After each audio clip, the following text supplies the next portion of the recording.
Perkenalkan, nama saya Deborah Kaila Sitorus dengan NIM C0C0250006. Di sini saya akan menjelaskan tentang penyusunan anggaran jangka pendek. Di sini saya akan menjelaskan tentang pengertian anggaran jangka pendek.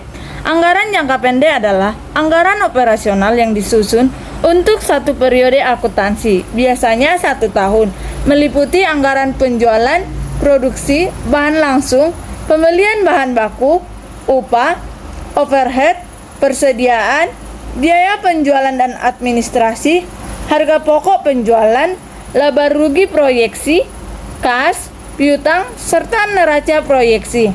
Dalam praktiknya, penyusunan anggaran jangka pendek melibatkan seluruh bagian perusahaan, seperti bagian pemasaran, produksi, keuangan, sumber daya manusia, dan administrasi. Setiap bagian memberikan data dan informasi yang diperlukan sesuai bidang masing-masing, agar anggaran yang disusun dapat lebih realistis dan sesuai dengan kondisi perusahaan.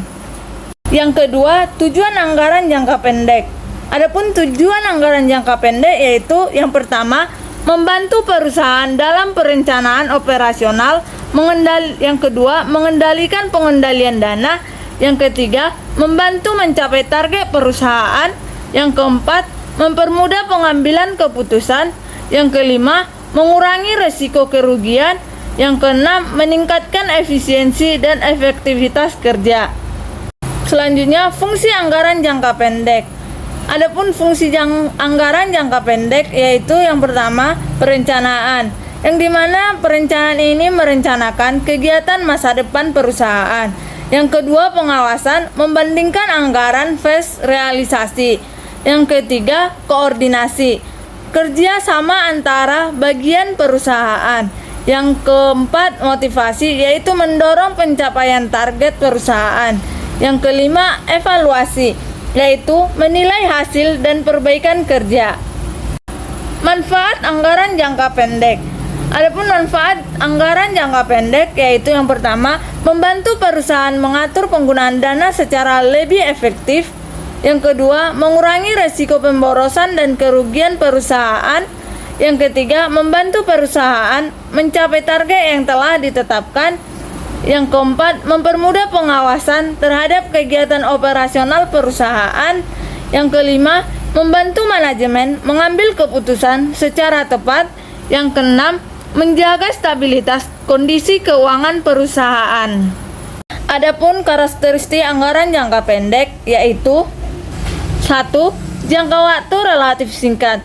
Anggaran jangka pendek disusun untuk periode waktu kurang dari 1 tahun, biasanya per bulan, triwulan, atau semester. Karena waktu singkat, anggaran ini lebih fokus pada kegiatan operasional sehari-hari perusahaan.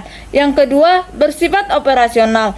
Anggaran ini lebih menekankan pada kegiatan operasional perusahaan seperti penjualan, produksi, pembelian bahan baku, biaya tenaga kerja, dan biaya operasional lainnya. Artinya, anggaran jangka pendek berhubungan langsung dengan aktivitas harian perusahaan. Yang ketiga, lebih rinci dan detail. Anggaran jangka pendek disusun secara lebih rinci dibandingkan anggaran jangka panjang. Setiap pos biaya dan pendapatan dijelaskan secara detail agar mudah digunakan sebagai pedoman kerja. Yang keempat, lebih fleksibel. Karena disusun untuk waktu yang singkat, anggaran jangka pendek lebih mudah disesuaikan dengan perubahan kondisi ekonomi, pasar, atau kebijakan perusahaan. Yang kelima, berdasarkan data aktual. Penyusunan anggaran jangka pendek biasanya menggunakan data terbaru atau data aktual dari periode sebelumnya. Yang keenam, bagian dari anggaran jangka panjang. Anggaran jangka pendek merupakan penjabaran dari anggaran jangka panjang. Artinya, semua kegiatan dalam anggaran jangka pendek harus mendukung pencapaian tujuan jangka panjang perusahaan. 7. Fokus pada pengendalian kegiatan. Yang ke-8, disusun secara berkala. Yang ke-9, melibatkan banyak bagian perusahaan. Yang ke-10, menjadi dasar evaluasi kinerja. Kelebihan anggaran jangka pendek. Adapun kelebihan anggaran jangka pendek, yang pertama, mudah disusun. Yang kedua, lebih fleksibel terhadap perubahan. Yang ketiga, mempermudah pengawasan.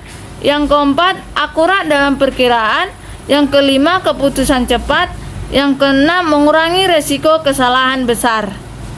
Adapun kelemahan anggaran jangka pendek yaitu yang pertama, kurang memperhatikan tujuan jangka panjang. Yang kedua, sering mengalami perubahan. Yang ketiga, membutuhkan waktu penyusunan berulang. Yang keempat, kurang efisien. Yang kelima, bergantung pada data yang cepat berubah. Yang keenam, potensi ketidaksesuaian dengan rencana strategis. Selanjutnya, bagian-bagian anggaran jangka pendek. Yang pertama, anggaran penjualan. Yang kedua, anggaran produksi. Yang ketiga, anggaran pemakaian bahan langsung. Yang keempat, anggaran pembelian bahan baku. Yang kelima, anggaran upah. Yang keenam, anggaran biaya overhead. Yang ketujuh, anggaran persediaan. Yang ke-8, anggaran penjualan. Yang ke-9, anggaran administrasi. 10, anggaran kas. 11, anggaran piutang, dan lain-lain. Selanjutnya, penyusunan anggaran kas jangka pendek. Anggaran kas jangka pendek adalah alat pengendalian kas harian yang disesuaikan dengan anggaran tahunan. Fungsi utamanya adalah otorisasi kas keluar yang disesuaikan dengan arus kas masuk. Proses ini menelusuri jejak aktivitas perusahaan yang mengakibatkan arus fisik masuk dan keluar. Arus fisik masuk, arus kas keluar, arus fisik keluar, arus kas masuk. Melibatkan 4 pihak utama, yaitu perusahaan, rekanan, konsumen, dan pemilik dana atau pemerintah. Terakhir, tahapan penyusunan anggaran jangka pendek. Yang pertama, menentukan tujuan perusahaan. Perusahaan menetapkan target yang ingin dicapai seperti peningkatan penjualan atau peningkatan laba perusahaan. Yang kedua, mengumpulkan data. Perusahaan mengumpulkan data mengenai penjualan, biaya, kondisi pasar, dan data operasional lainnya sebagai dasar penyusunan anggaran.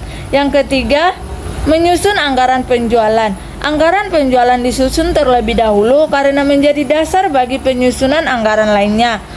Yang keempat, menyusun anggaran produksi. Perusahaan menentukan jumlah produksi yang diperlukan untuk memenuhi target penjualan. Yang kelima, menyusun anggaran biaya. Perusahaan menyusun seluruh biaya yang diperlukan dalam kegiatan operasional. Yang keenam, menyusun anggaran kas. Perusahaan memperkirakan arus kas masuk dan arus kas keluar agar kondisi keuangan tetap stabil. Yang terakhir, evaluasi dan pengesahan.